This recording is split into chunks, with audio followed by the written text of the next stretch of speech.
Hi guys, kami sekarang paboni pro borengnya sampai. Dini yang boroni damga degra kham sipung yang lang nufideng. Tonglayo. Address tu ki hoy apna? Suren Fruit. Suren Fruit aile hol. Apna address ta apni koi diokson? Bera?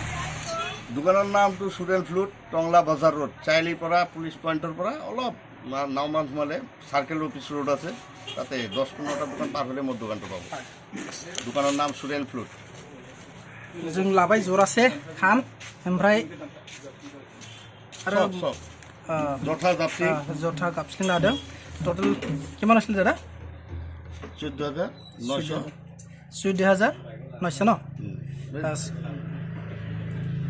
14,900 गतिके बहुत खमानो मोनो सोरनोबा दरखार जायोबा बे टंलाव direct फै स्टेशननिफ्राय बारा गोजान नङा गतिके बेयाव फैनानै मोनगोन आराम बर'नि दामग्रा देग्राफोरा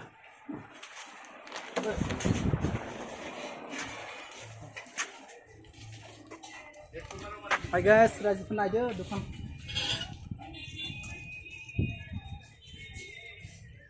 गोबां बुस्थु दं दामग्रा देग्रा टंला मेन मार्केटाव सोरनोबा माबाफोर नांगौबा फै लानो दामफोरखौबो मिलायनो हागोन आदाया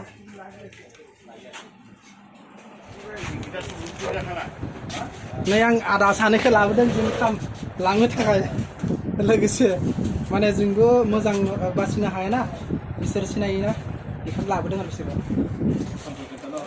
दे